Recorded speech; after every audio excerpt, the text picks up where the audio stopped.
a kind of prayer. Just before his mother pushed him through herself, hard enough to split who she was, wide enough for him to enter the world, I touched the top of my son's head.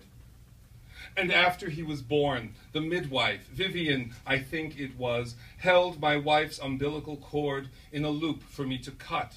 which I did, freeing our new boy's body to enter the name we had waiting for him. And then Vivian laid him against the curve of his mother's belly, giving him to the breast he would for years define his world by. And once that first taste of love was firmly lodged within him, she bundled him tight, placed him in my arms, and, while I sang his welcome in a far corner of the room, turned to assist the doctor, sewing up my wife's birth-torn flesh. I don't remember what song I chose, and it's been a decade at least since I've told anyone about my son's first moments as my son, but they've come to me here in this urologist's waiting room because I picked up from the coffee table the copy of The Nation another patient must have left behind. And the first article my eyes fell on, Silence Equals Rape by Jan Goodwin, introduced me to Shashir,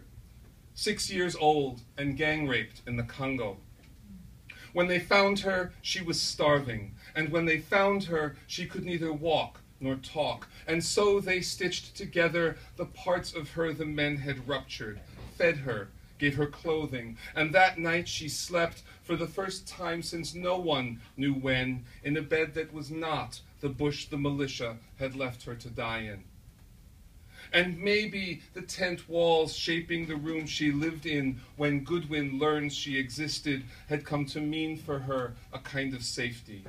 And maybe that safety was fertile ground, where words for what those men had done to her dropped like seeds from the mouths of the ones who rescued her and began to take root.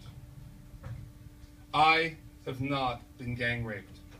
But a man much older than I was when I was 12 forced his penis into my mouth, seared the back of my throat with what he poured out of himself, and sealed into silence everything that took me 15 years of pushing, till who I was split wide enough that who I am could speak his first true words.